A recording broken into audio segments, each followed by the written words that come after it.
Guys welcome back to my channel. कैसे हैं आप लोग? आई होप अच्छे होंगे और आप लोग अपनी एग्ज़ाम की तैयारी भी कर रहे होंगे। जैसा कि आप लोग को पता है कि आपकी यूजीसी नेट की एग्ज़ाम की डेट शीट है वो रिलीज़ हो गई है, तो अभी तक आप लोगों ने देख ही लिया होगा। अगर नहीं देखा है तो मैं फिर से एक बार बता देती हूँ कि आपके जो हिंदी वाले लोग हैं उनकी एग्ज़ाम 26 अगस्त को है और जो हिस्ट्री वाले लोग हैं उनकी एग्ज़ाम 29 अगस्त को है। तो आप लोग देख लीजिए, अगर आप लोग के पास अभी भी बहुत टाइम है। इनफैक्ट मैंने पहले भी बोला था कि आप लोग को अपनी पढ़ाई कंटिन्यू रखनी है, चाहे एग्ज़ाम हो या नहीं हो। आप लोगों को डिसाइड करना चाहिए था। मैं शुरू से बोल रही हूँ कि आप लोग को डिसाइड करना चाहिए था कि आपको क्या देना है, करना है, मतलब किस चीज़ का एग्ज़ाम करना देना है, किस चीज़ के लिए आप लोग प्रिपेयर कर रहे हो। जैसे मेरा था कि नहीं, मुझे सिविल सर्विस के लिए ही करना था, मुझे बीपीएससी के लिए ही करना था। तो उस टाइम इतना ज़्यादा कन्फ्यूज़न हो गया था कि मैंने एक डिसाइड कर लिया था कि नहीं, मुझे अब यही करना है। क्योंकि मैं नेट क्वालिफाइड हूँ ऑलरेडी। इस बार पीएचडी में एडमिशन लूँगी। जो इंटरव्यू वगैरह होगा उसमें देने के बाद अगर मेरिट लिस्ट में नाम आ जाता है तो ऑब्वियस सी बात है कि एडमिशन ले लूँगी। और मेरे लिए इस वक्त इम्पॉर्टेंट है नौकरी लेना। एक जॉब मेरे लिए ज़रूरी है, क्योंकि देखिए जो मिडिल क्लास फैमिली के लोग होते हैं ना, उनके लिए आपके शौक़ नहीं होते हैं, आपकी ज़रूरत को पूरा करने के लिए नौकरी की ज़रूरत होती है। तो एक शौक़ और एक ज़रूरत में अंतर होता है। तो मुझे इस वक्त नौकरी की ज़रूरत है और मुझे लगता है कि मेरे लिए इस वक्त किसी दोनों में से किसी एक चीज़ को डिसाइड करना था, चुनना था कि मुझे या तो जेआरएफ लेना है या फिर मुझे बीपीएससी के लिए लगना है। तो अगर मैं जेआरएफ ले भी लूँ तो भी जो प्रोसेस होता है उसका पूरा इंटरव्यू वगैरह होगा, एडमिशन होगा, उसके बाद उसका कोर्स वर्क होगा और उसके बाद एग्ज़ाम होगा, उसके बाद आपका जो रजिस्ट्रेशन होता है ना, तब उसके बाद आपके जेआरएफ के पैसे आने शुरू होते हैं। उसमें भी क्या दिक्कत है ना कि आपका जेआरएफ का पैसा एक बार में नहीं आएगा, वो जमा होते रहेगा 6 महीने बाद, साल भर बाद, 2 साल बाद, ऐसे करके आएगा। तो इसलिए मुझे लगा कि नहीं, मुझे मतलब ये एक सही टाइम है कि मुझे कुछ एक डिसीज़न लेना होगा प्रॉपर वे में। That's why I have chosen BPSC. और उसके लिए मैं जो प्रिपेयर कर रही हूँ और आप लोगों के साथ मैंने अपना जो शेड्यूल था वो भी शेयर किया था। बट आप लोगों को अगर सिर्फ जेआरएफ निकालना है, नेट निकालना है, तो मैं सजेस्ट करूँगी कि अभी भी आपके पास टाइम है। अगर बीच में कुछ लोगों ने ब्रेक लिया भी होगा तो प्लीज़ आप अपनी स्टडी को कंटिन्यू कीजिए, क्योंकि आप लोगों ने ऑलरेडी एक बार एग्ज़ाम दे रखा है। तो जो लोग भी 18 जून वाला पेपर दिए हैं तो आपकी तैयारी तो ऑलरेडी हो चुकी होगी लगभग। तो आपको बस थोड़ा सा और करना है ना। अगर 50% तैयारी होगी आपकी तो आपको बस 20% और करना है। और अगर जिन लोगों की बिल्कुल नहीं होगी तो उनके लिए भी और अच्छा एक मौका है कि आप फिर से एक अटैम्प्ट दे सकते हो। इसके अलावा मैं आप लोग से सॉरी भी बोलना चाहूँगी, क्योंकि आप लोगों के बहुत सारे कमेंट्स हैं। किसी को क्वेश्चंस चाहिए, किसी को प्रीवियस ईयर के क्वेश्चन चाहिए, किसी को नोट चाहिए। और सीरियसली मैं अभी नहीं कर पा रही हूँ क्योंकि मैं बहुत थोड़ा सा बिजी हूँ और अभी थोड़ी देर पहले मैं आई हूँ। लेकिन मुझे इतनी तेज़ नींद आ रही थी, मैंने सोचा कि मैं सो जाऊँ, लेकिन फिर भी मुझे याद आया कि नहीं, आप लोग से मैंने प्रॉमिस किया था कि आज मैं क्वेश्चंस डालूँगी। या फिर किन्हीं को पेपर 1 के मैथ्स के क्वेश्चन चाहिए थे तो मैंने बोला था कि मैं डाल दूँगी। लेकिन मैं इतनी टायर्ड हो चुकी हूँ अभी कि मन बिल्कुल नहीं कर रहा था वीडियोस बनाने का। फिर भी मैंने सोचा कि नहीं, एटलीस्ट एक बार आप लोग को इन्फॉर्म कर दूँ कि आज फिर से मैं बिज़ी थी, इस वजह से नहीं डाल पाई हूँ। बट मैं कल श्योर कोशिश करूँगी कि हर हाल में आप लोग के क्वेश्चंस अब डालूँ और स्टार्ट करूँ, क्योंकि आपके मैथ्स और रीजनिंग के भी क्वेश्चंस और डीआई की क्वेश्चंस भी मैं सोच रही हूँ कि अब करवा दूँ, क्योंकि टाइम बहुत कम है। अभी से देखा जाए तो आपके पास मोटा मोटी अगर देखा जाए तो 20 दिन मान के चाहिए कि आपके पास है, क्योंकि 1-2 दिन ऐसे ही निकल जाते हैं। सबके साथ कुछ ना कुछ प्रॉब्लम होता है, कभी मूड नहीं करेगा, कभी कहीं बाहर चले जाएंगे, कभी कुछ काम आ जाएगा या तबीयत ख़राब हो जाएगी। तो आप मान के चलिए कि यू हैव ओनली 20 डेज़। सो आपको उसके अकॉर्डिंग तैयारी करनी है अपनी। लेकिन एक और बात मैं बताना चाहूँगी कि आप लोग को यहाँ पे हिम्मत नहीं हारना है। ये बिल्कुल नहीं सोचना है कि आपसे अब नहीं होगा 20 दिन में। देखिए, अब जो पढ़ाई होता है ना, वो कभी भी बेकार नहीं जाता, कभी भी बेकार नहीं जाएगा। आप अपनी तैयारी को कंटिन्यू कीजिए, क्योंकि नेट देने के बाद आपकी बिड की एग्ज़ाम होगी, जो स्टेट लेवल पे होगी, बिहार में आया है। ये मैं आपको पेपर का कटिंग भी लगाई हूँ। देखिए, सहायक प्रोफेसर की नियुक्ति को होगी बिहार पात्रता परीक्षा, तो बिड होगी। जैसे आप टीचर वाले में देख रहे हैं ना कितना स्टेज हो रहा है, तो इस वजह से आप लोग एकदम अच्छे से पढ़ाई कीजिए और नेट से इसका लेवल थोड़ा सा कम होगा। तो अगर आपका नेट नहीं भी हो पाता ना, तो एटलीस्ट आपका बिड तो हो ही जाना चाहिए ना। तो पढ़ाई ये सोच के बिल्कुल मत कीजिए कि अरे अब तो बहुत कम टाइम बचा है, अब क्या होगा करके। तो बिल्कुल भी ऐसा मत सोचिए, क्योंकि अगर आपका नेट नहीं भी होता है, ऐसे तो पूरा कोशिश करना है कि आपका नेट हो जाए। अगर नहीं भी होता है तो आप बिड के लिए बहुत अच्छे से प्रिपेयर रहेंगे। और बिड होने के बाद भी आप देखिए कि फिर से पैट का आपका एग्ज़ाम है अभी, 2023 वाला पोर्टल फिर से खुलेगा, तो जो भी बच्चे नहीं कर पाए या इस बार 2022 वाले में जो बच्चे फेल कर गए हैं, तो वो सारे बच्चे फिर से अप्लाई कर दीजिएगा, क्योंकि आप लोग के उसके भी एग्ज़ाम मुझे लगता है कि जल्दी ही होंगे, क्योंकि इतने कम बच्चे हैं। आप देखिए ना, स्टूडेंट की ओनली 6 स्टूडेंट अगर हिंदी में है और नेट को मिला लिया जाए तो 8-10 और होंगे।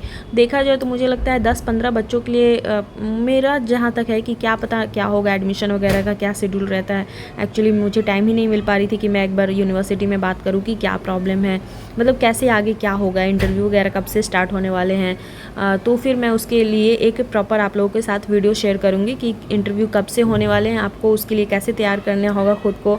और जब मेरी सर से बात हुई थी कुछ दिन पहले, जब एग्ज़ाम वगैरह होने वाला था, उसी टाइम मैंने बात किया था, तो सर ने बताया था कि जो भी आपका रिसर्च पेपर है जिसके ऊपर आपको अपना रिसर्च करना है, कोई भी टॉपिक अगर आपने लिया है, चाहे हिंदी नॉवेल हो या फिर कुछ लोग पोइट्री पे कर रहे हैं, कुछ लोग किसी भी चीज़ के ऊपर आपका जो भी टॉपिक हो व्हाटएवर, तो आपको उसके लिए बिल्कुल तैयार होना है। मतलब उसके ऊपर कोई भी क्वेश्चंस अगर आपसे पूछे जाएँ तो आपको पता होना चाहिए। सपोज़ अगर आपने कोई उपन्यास के ऊपर सोचा है कि मुझे इसके ऊपर सर्च करनी है, रिसर्च करनी है, तो आप उसको पढ़ के एक एक लाइन आप रखिएगा। पढ़ के मतलब बीच का ना भी पढ़ें, बट ओवरऑल आपको उसके बारे में जानकारी होनी चाहिए, क्योंकि आप देख रहे हैं कि इस बार जो पैट का रिज़ल्ट आया है कितना ख़राब कंडीशन आया है। तो आपको ये मान के चलना है कि आपको इंटरव्यू का लेवल भी कुछ वैसा ही मुझे लगता है कि हो सकता है, क्योंकि जो हमारे वीसी हैं अभी नए आए हैं और वो बहुत ज़्यादा स्ट्रिक्ट हैं और रूल रेगुलेशन हर चीज़ को देखा जा रहा है, और काफ़ी ज़्यादा वो सुनने में आया कि बहुत ज़्यादा ऑनेस्ट भी हैं। तो ये अच्छी बात है। मुझे लगता है कि हमारे डिपार्टमेंट में या फिर हमारी यूनिवर्सिटी में ऐसे लोगों को आना चाहिए, जिससे कि जो थोड़ा सा इमेज एक ख़राब हो चुका है ना लोगों के नज़र में, कि सेशन लेट रहता है, अच्छे से बच्चे पढ़ाई नहीं करते हैं। और देखिए ये रिज़ल्ट का इतना ख़राब आने का कंडीशन भी यही है ना, मतलब आप देख सकते हैं, क्योंकि बच्चों को एक तरह से ना अपाहिज बना दिया जाता है। बच्चे खुद भी अपाहिज बनते हैं, दूसरों के नोट्स के भरोसे पे वो बैठे रहते हैं। मैं जानती हूँ ना कि हमारे भी क्लास में बहुत सारे ऐसे बच्चे होते थे, और जो हमारे क्लास का एक हेड हुआ करता था लड़का, तो वो उन लोग जैसे होता है ना कि 2 दिन 4 दिन पहले से वो लोग बोलते थे कि अरे तुम लोग मत पढ़ो ना, नोट्स हम दे देंगे, हम नोट्स दे देंगे। तो बाकी बच्चे भी जो लोग जिनको नहीं पढ़ने में इंटरेस्ट हो, वो तो चाहते हैं कि बिना मेहनत के मुझे कुछ मिल जाए, तो वो बोल दिए कि ठीक है मैं नोट्स दे दूँगा, और बाकी लोग बैठ के इंतज़ार कर रहे हैं। तो ये एक स्ट्रैटेजी होती है कि आपको एग्ज़ाम में कोई मेरे से आगे ना जाए, इससे अच्छा है कि उसको वहीं पे रोक दिया जाए कि आप अपना दिमाग चलाओ ही ना। आपको मेंटली तौर पे आपको अपाहिज बनाने की पूरी कोशिश की जाती है, और आपके ही दोस्तों के द्वारा ये किया जाता है, क्योंकि मैंने क्लास में ये चीज़ देखी है। क्योंकि मैं सिंगल लड़की थी जिसने अपना खुद का नोट्स बनाया और अपने खुद के नोट्स से एग्ज़ाम दिया, और मेरी रिटन में सबसे ज़्यादा मार्क्स आई थी, हाईएस्ट मार्क्स आई थी। जो भी बच्चे मेरे से ज़्यादा एक बच्चे की आई थी मार्क्स, शायद आप लोग जो भी रेगुलर क्लास करते होंगे वो जानते भी होंगे। तो जस्ट बिकॉज़ कि वो रेगुलर क्लास करते थे तो उनको इंटरनली मार्क्स अच्छा मिल गया था मेरे अकॉर्डिंग। और क्या होता है ना कि लोग उनके इंतज़ार में बैठे रहे, और उन्होंने नोट्स कब दिया, आधी रात को 12 बजे। जैसे कल एग्ज़ाम है तो आज रात को 12 बजे नोट्स सबको बांट दिए, कहने के लिए कि मैंने तो अपना काम कर दिया। अब आप बताइए, आपको रात को 12 बजे अगर कोई नोट्स दे रहा है तो क्या सुबह आप पढ़ के उस नोट्स को जाके एग्ज़ाम में लिख सकते हो? तो ऐसी गलती आप लोग ना करें। आपका लाइफ है ना, तो आपको अपने लिए खुद ही मेहनत करना पड़ेगा। आप अगर कुछ नहीं करना चाहते हो तो आपको बैठ के बस आप इंतज़ार ही करते रह जाओगे। आप अपना काम खुद करो, किसी और के भरोसे पे बिल्कुल मत रहो, क्योंकि हर इंसान को अपना अपना काम होता है ना, हर इंसान अपने अपने लाइफ में बिजी होता है, या फिर वो अपने आगे बढ़ना चाहता है, तो वो आपकी हेल्प क्यों करेगा? कोई भी आदमी चाहता है, अगर आप साथ में पढ़ रहे हो किसी के भी, तो हर कोई चाहता है कि मैं आगे बढ़ जाऊं और सामने वाले को पीछे कर दूं।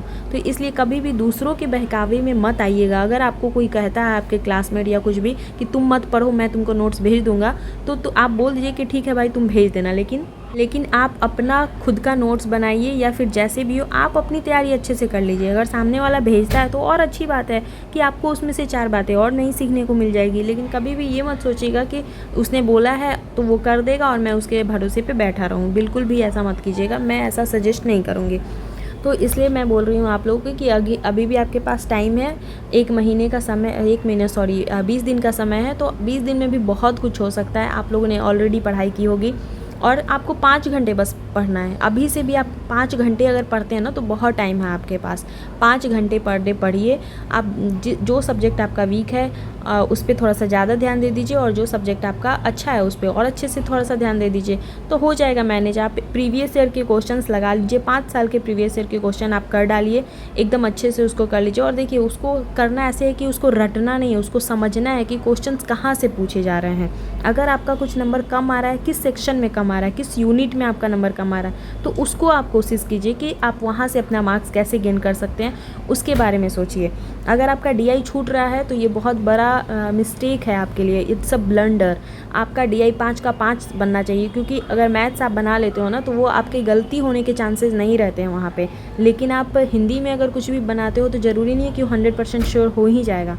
तो आप DI पे फोकस कीजिए, आप मैथ्स पे फोकस कीजिए, आप रीजनिंग पे फोकस कीजिए। आपका जो यूनिट बहुत अच्छा है, हिंदी कहानी वगैरह भाग, वो सब चीज़ पे फोकस कीजिए। आपको बस इतना करना है कि आपको एग्ज़ाम क्वालिफाई करना है। मैं बार बार बोलती हूँ कि पढ़ता सबको ही है। मुझे पता है कि मेरे क्लास में जितने भी बच्चे होंगे वो उन सब के पास मेरे से ज़्यादा नॉलेज है, क्योंकि उन लोगों ने ग्रेजुएशन में हिंदी पढ़ा है, फिर PG में हिंदी पढ़ा है, क्लासेस करके हिंदी पढ़ा है। लेकिन नेट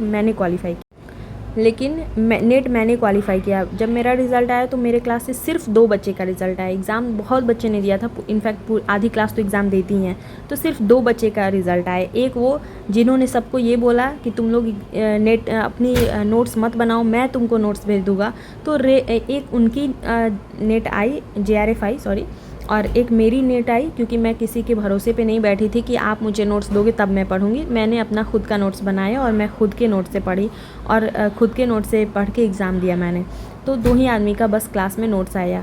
इसलिए बोलती हूँ कि एग्ज़ाम क्वालिफ़ाई करने के 2 तरीके हैं। एक, आप अपने लिए मेहनत करो, और दूसरा, सामने वाले को मेहनत करने से रोक दो। दो ही कंडीशन है आपके सामने, मैं दोनों कंडीशन बता रही हूँ। एक ने वो किया कि सामने वाले को मेहनत करने से रोक दिया, और दूसरा, मतलब उनकी कोई गलती नहीं है इसमें, मैं उनको ब्लेम नहीं कर रही। ये होता है, आपको एग्ज़ाम क्वालिफ़ाई करना है, आपको साम दाम दंड भेद लगाना पड़ेगा। ये कंपटीशन का ज़माना है, यहाँ एक एक नंबर से एग्ज़ाम में आगे पीछे होता है आदमी। इसलिए टॉपर बनने के लिए अगर जो चाहता है तो वो सबके बारे में सब कुछ सोचता है ना, हर एक एंगल से सोचता है। तो उनकी ये स्ट्रैटेजी थी और स्ट्रैटेजी काम कर गई। तो इसलिए मैं बोल रही हूँ ना कि 2 तरीके से पास किया जाता है एग्ज़ाम में। एक तो खुद मेहनत करके आगे बढ़ा जाता है, और दूसरे को मेहनत करने से रोक के आगे बढ़ा जाता है। तो ये दोनों तरीके मैंने देखे हैं, अपने आँखों के सामने देखे हैं। इस वजह से मैं आप लोगों को बोल रही हूँ कि आपको मेहनत करना है और अच्छे से पढ़ना है, खुद के बारे में सोचना है कि मतलब अभी भी एक क्या होता है ना, ऐसे सिचुएशन में, ऐसे टाइम पे आप लोग हैं ना जहाँ पे हर इंसान को सेल्फ़ डिपेंडेंट होना बहुत ज़्यादा ज़रूरी है। आप किसी भी सेक्टर में होइए, मैं ये नहीं कर रही हूँ कि आपको BPSC ही देना है, आपको नेट JRF ही देना है। आप किसी भी सेक्टर में देना, आपको सेल्फ़ डिपेंडेंट होना ही पड़ेगा। अगर आप अपना अस्तित्व बचाना चाहते हैं, आप चाहते हैं कि आपके लोग इज्जत करें, आपकी बात सुने लोग, या छोड़िए कोई आपको ना भी सुने, आप घर से बाहर जाके ना भूखे नहीं रह सकते। आपके जब तक पॉकेट में पैसा है तभी तक आपको कोई पूछ रहा है। अगर आपके पास पैसा नहीं है, आपको कोई नहीं पूछेगा। आपको हर एक चीज़ में पैसे की ज़रूरत पड़ेगी, बिना पैसे के आप एक कदम नहीं चल सकते हो। इसलिए आप अपने आप को बेवकूफ़ मत बनाइए, और सीरियसली होके पढ़ाई कीजिए और मेहनत कीजिए, और आप ज़रूर सक्सेसफुल होंगे। बस अपने आप से ये उम्मीद लगाना है कि नहीं, आप सक्सेस होंगे। अपने आप पे विश्वास करना है कि जब इतनी मेहनत मैं करूँगा तो क्यों नहीं मैं सक्सेस होऊंगा। बस यही कहना था आप लोग से, और मैं कल आप लोगों के क्वेश्चंस ज़रूर सॉल्व करूँगी। मैं पूरी कोशिश करूँगी कि मैं कल पढ़ाई छोड़ दूँगी अपनी, लेकिन आप लोगों के लिए मैं क्वेश्चंस बनाऊँगी। सीरियसली ये मेरा प्रॉमिस है, क्योंकि मुझे ये बिल्कुल अच्छा नहीं लगता है कि मैं किसी को टाइम दूँ और उस टाइम पे वो चीज़ मैं ना कर पाऊँ। बट मेरे साथ थोड़ी मजबूरी थी, इस वजह से मैं नहीं कर पाई।